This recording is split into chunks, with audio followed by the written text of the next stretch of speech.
لا قوة إلا بالله والصلاة والسلام على رسول الله يا قوم سلام الله عليكم ورحمته وبركاته كسيدنا موسى خدير تاريك استمهروتوችን እያወጣን ነው ባለፈው ዕውቀት ምን ያህል እንከታተለው እንደሚገባ ዳሰናል ዛሬ ደግሞ ሌላኛውን ነጥብ እንዳሳለን ረህመተን ሚን ረቢክ ይህ ከጌታ የሆነ እዝነት ነው ሚለው እንዳሳለን ምድር ላይ አላህ በባሮቹ ላይ የሚያደርጋቸው የትኛውም ድርጊቶች ለባሮቹ መልካም ነገር ነው ለዛ ነው የሙእሚኖቹ አቋም ለዓለሁ ኸይር የተከሰተው ክስተት የሆነው ሁኔታ ለበጎ ነው ብለው ነው ሙእሚኖች የሚደመድሙት እነዚህ ሶስቱን ታሪክ እስኪ መለስ ብለን እንዳሳቸው የመጀመሪያውን ውሰድ የመርከቢቱ ጉዳይ وأما السفينة لمساكين يعملون في البحر مركب ላይ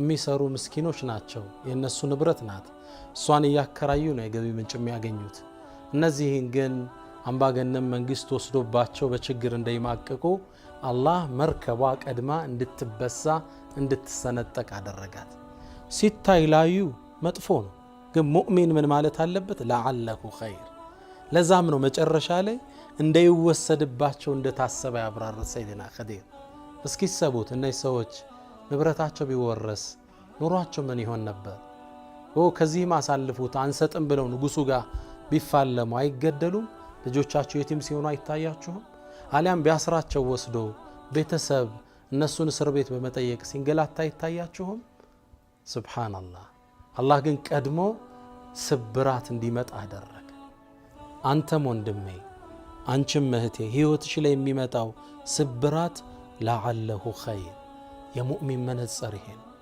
ህይወት ላይ የሚመጣ ክፍተት ከጀርባው መልካምን ነገር አዝሏል ይሄ ነው የሚያስተምረን ትምርቱ አንዱ ረህመተን ሚን ረቢክ ህይወት ላይ የደረሰው ክራይሲስ ከጀርባው መልካም ነገር አለ አሁን ያልተሳካል ይመስልሃል የከሰርክ ይመስልሃል መርከብህ መኪና የተሰበረ ይመስልሃል ለዓለሁ ኸይር ይሄ ነው አንዱ ትልቁ ትምርት ሁለተኛውን ውሰዱ وأما الغلام የወጣቱን ጉዳይ እንዲገደል ተደረገ ገና በህፃንነቱ ለምን በርካታ ኸይር ነገሮች ከጀርባው ስላለ ነው አንደኛ ወላጆችን ከኩፍር አላህ ጠበቀ فخشينا أن يرهقهما طغيانا وكفرا እንዳያጠማቸው በግዳጅ በፍቅር ወስዶ ስለሰጋ አላህ ቀድሞ ወሰደው በእነሱ ፍቅር እንዳይጠፋ ሁለተኛ በህፃንነት በመሞቱ ወላጅ ሲታገሱ አጅራቸው ከፍ ይላል አጅራቸው ይነባበራል إنما يوفى الصابرون أجرهم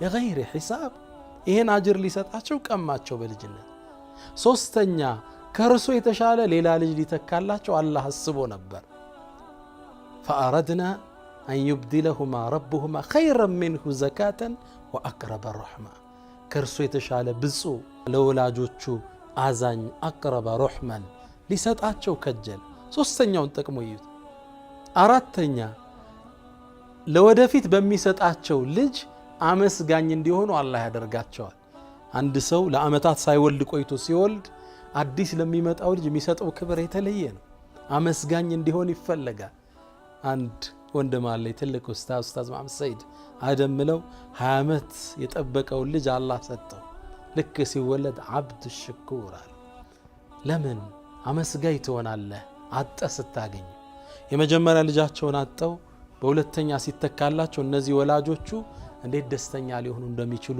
ምን ያህል ትኩረት ሰጠው እንደሚንከባከቡ ተሰቡ ለዓለሁ ኸይር ይሄን ያሰበው አላህ አምስተኛ የአካባቢው ሰው እንዲገሰጽ አላህ ፈልጓል የአካባቢውን ሰው ከጥቃትም ማዳም ፈልጓል ወላጆቹን ያጠመመ ሌላውንም ያጠመ ነበር የወጣት ቢያድግ ያ ሶሳይቲ መጠበቅ አለበት ቀድሞ አላህ አነሳው ስድስተኛ የአካባቢው ሰው እንዲገሰጽ ይፈልጋል ወጣት ገና ልጅ ሞተ እንዴ እኛማ ትልቆች ወደ መቃብር እየተጓዝን አይደለም ብለው እንዲያስብ ነው ትላልቁ ወጣቱ ደግሞ ምን ሊለው እንዴ እኛ ገና አድገን ትዳር ይዘን ምን ሞት የሚመስለን ሰዎች እንዲህም ዱንያ መልቀቃለ እንዴ ቶሎን ቶብት ብለው እንዲያስቡ አላህ ይፈልጋል ለዛ ነው ሐሰን አልበስሪ ለህዝቡ ዳዕዋ ሲያደርጉ ምን ይላሉ ለሽማግሌዎቹ እናንተ ሽማግሌዎች ሆይ አዝመራ ከበሰለ በኋላ መቆረጥ እንጂ ምን ይጠብቀዋል ምን እየጠበቃችሁ ነው ይሉ ነበር ለወጣቱ ደግሞ እርጅና ሳልደርስ ብሎ እንደይዘናጋ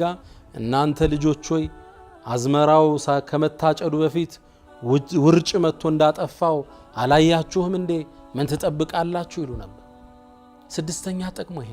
ሰባተኛው ይሄ ልጅ ራሱ ገና በህፃንነቱ በመሞቱ ወደ ጀነት እንዲሄድ አላህ ፈልጎ በርካታ ጥቅሞች አሉት። ለዛ ነው ረሕመተን ሚን ረቢክ።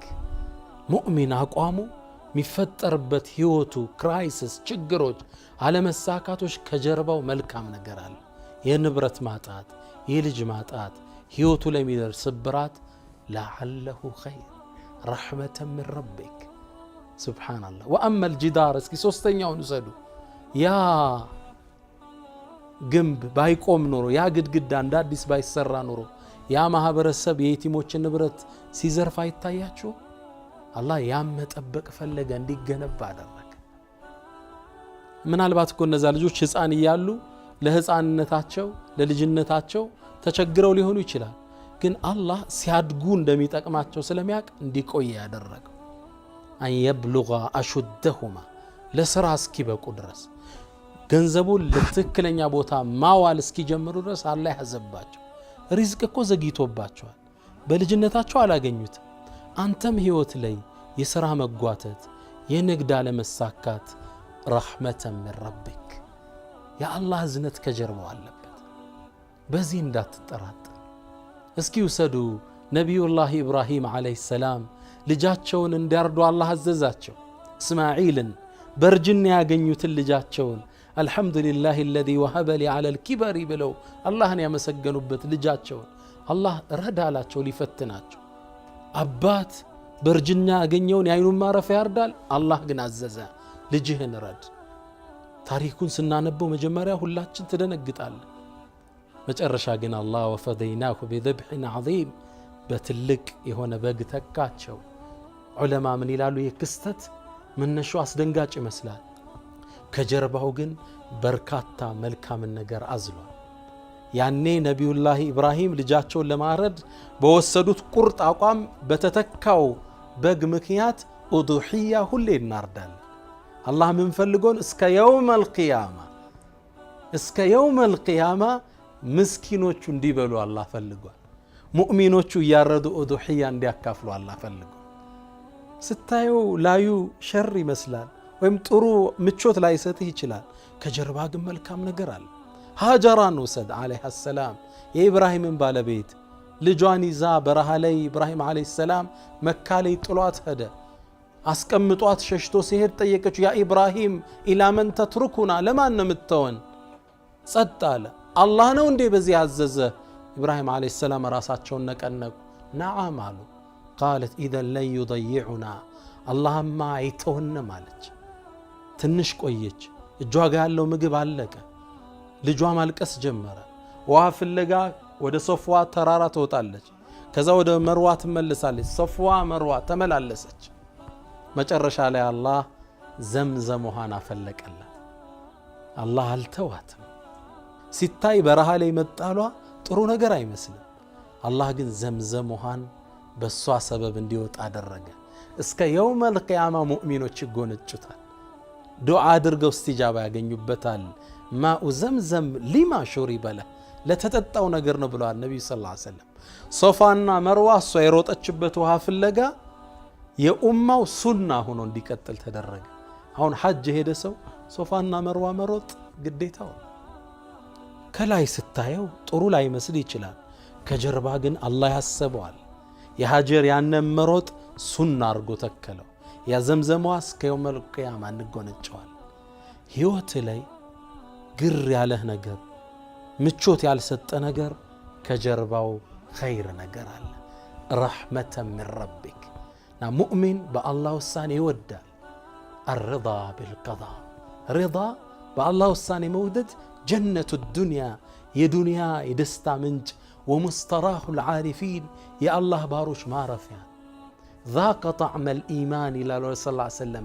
የኢማንን ጥፍጥና እኮ ያ ሰው አገኘ። የቱ ሰው? መን ረድየ ቢላህ ረበን፣ በአላህ ጌትነት የወደደ፣ ወቢልእስላም ዲነን፣ በነቢዩ ስ ሰለም በእስልምና ዲን የወደደ፣ وبمحمد صلى الله عليه وسلم نبيا ورسولا بالله ملكتنيا نبيነት የወደደ ኢማንን ቴስት አድርጓል አጣጥሟል ይላል። በህይወታችን የሚደርስ የትኛውም ክራይሲስ ረህመተን ሚን ረቢክ ከጌታ የሆነ እዝነት ነው፣ ተቀበለው። የፈለከውን ቢሰጥ ምናልባት የዛን ያህል ደስተኛ ላትሆንበት ትችላለህ። ረህመተን ሚን ረቢክ ጁምዓ እኮ እንድንቀራ የታዘዝነውም ለዛ ነው። ሱረቱል ካህፍ ከዛ ውስጥ ነው የታሪክ የሚገኝ ህይወታ